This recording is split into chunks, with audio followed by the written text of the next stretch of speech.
Ribeiro-Addy. Thank you, Mr. Sharma. It's a pleasure to serve under your chairmanship. I'd like to congratulate my honourable friend, the member for Gower, for how she laid out the debate initially. I think that everybody should realise that the NHS has always relied on staff from all over the world and quite literally wouldn't exist without the contribution of doctors, nurses and NHS staff from outside the UK. And this has started with the Windrush generation, who were also treated terribly by this government's Home Office. The NHS is currently in a completely dire state, and the industrial action being taken by healthcare workers is a clear example of that. At the heart of the crisis facing our health service is a struggle to recruit and retain healthcare staff. The cost of living makes this even worse. And can we not see how, with some of our healthcare workers, those paid less, having to use food banks, the in-work poverty is even greater for those who are migrant workers due to the cost of living. Simply reducing the cost of visa applications for overseas healthcare workers seeking indefinite leave to remain is not only a just and fair thing to do, particularly for their families, but will also address this recruitment and retention crisis in the NHS by actually encouraging overseas workers to remain in the profession. I would say that it lacks both humanity and economic sense to leave these key workers' lives in perpetual uncertainty about whether they can remain in the UK simply because they have to pay extortionate fees to do so when they are people that are working and contributing to the economy of this country.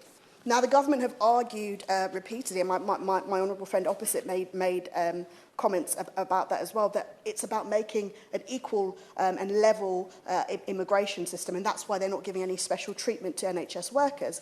But our immigration system has never been equal, and every single person making applications through it has never been exactly treated the same. And you know, this is made even clearer and reinforced by the government's own points-based system. We know, for example, that if you're a millionaire that wants permanent residency in the UK, you can move things along a lot faster just by putting millions in a bank account in the UK. We know there's a shortage occupation list. We know that there's thresholds for being able to bring your family members over. And we know that we differentiate between people who have ILR and who have a certain visa as to whether or not when they have children here, their children are automatically granted British citizenship. We have never treated everybody equally. And on top of that, we charge some the immigration health surcharge, even NHS workers. Now, there are a number of healthcare professionals right across the country, both from migrant backgrounds and not, supporting this amendment. And I'll talk to you about what one of them said to me. With the £2,400 for a permanent for ILR visa, he's got a situation where they're now being asked to pay 10 times more for not just himself, but for his family. This means that for a family of 4, they're being left to pay £12,000 just to have indefinite leave to remain. And he said that NHS staff get recruited to work in terrible conditions, we can't pay our bills, and then we're charged thousands of pounds just to stay here and work.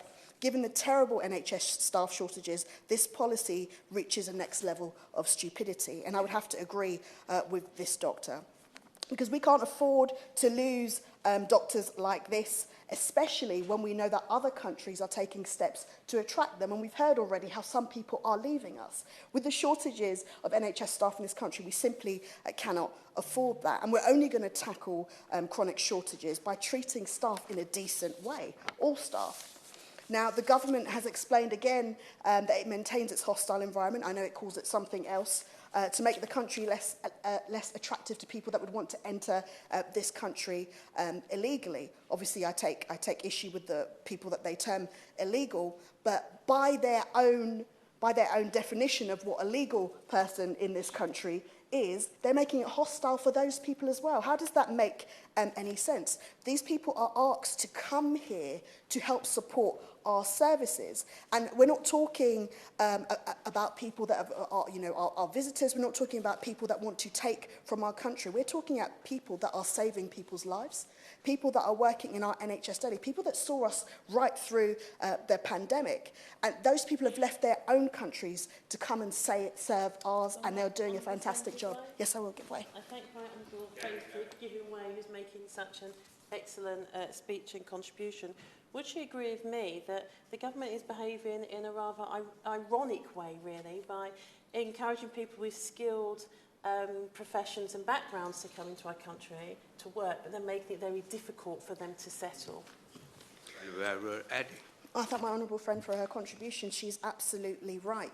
Why are we making overtures to people in other countries and waiting for them to come here, only to treat them with complete contempt and disrespect and leave them in really serious situations, trying to support their families, making it difficult for their families also to remain here? We all understand how important it is to have our families around us, and you've already heard how some people have to leave their families behind and then face unreasonable barriers when bringing them in. These people are doing so much for us, coming to our country to serve us as NHS workers, and right down from all levels, the doctors, the nurses, the cleaners, the porters. We need to make sure, and our social care workers, let's not forget them as well. We need to make sure that we're treating them with the respect that they deserve, no matter where they happen to have been born. Thank you.